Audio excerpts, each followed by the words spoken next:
Plus d'une place pour un camion. Le parking Kidal, dans la zone portuaire de Vridi à Abidjan, déborde. Prévu pour 500 véhicules, il en abrite désormais presque 1000. Et sur place, la situation est de plus en plus chaotique. En première ligne, les routiers maliens, chauffeurs et équipiers qui se retrouvent pris au piège des sanctions de la CEDEAO, contraints de camper là dans les plus mauvaises conditions. Comme Sanfo Lansina qui attendait le chargement de son camion quand les sanctions sont tombées. Le premier problème qui nous préoccupe beaucoup, c'est la fermeture des frontières. On ne peut pas t'envoyer de l'argent, mais ni tu ne peux pas envoyer de l'argent. Bon, comment tu vas faire pour manger? Déjà, on commence à fatiguer vraiment. Il faut voir l'état des gens. C'est déplorable.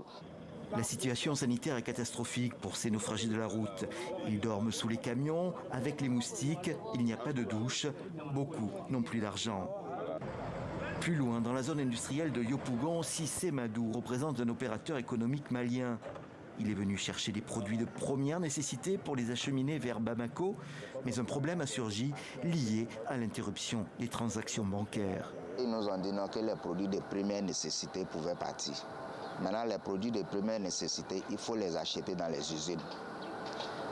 Les opérateurs ne peuvent pas faire des transactions au niveau du Mali pour venir sur la Côte d'Ivoire. En temps normal, environ 200 véhicules quittent chaque jour la Côte d'Ivoire pour le Mali avec des produits divers. Le même nombre fait le chemin inverse.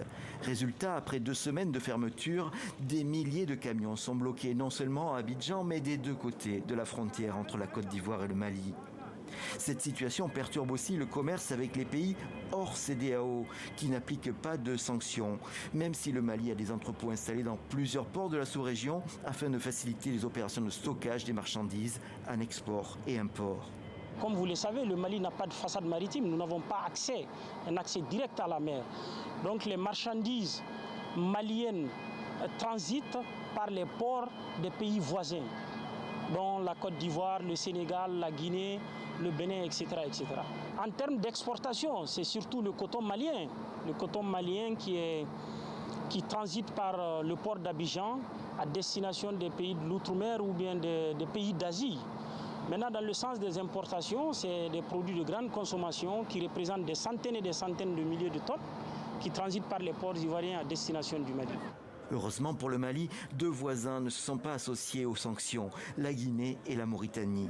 Les autorités de Bamako essayent désormais de réorienter par là les flux de marchandises, mais difficile de se passer du débouché que constitue la Côte d'Ivoire. Les routiers en détresse espèrent surtout une solution rapide entre la junte au pouvoir à Bamako et la CEDEAO.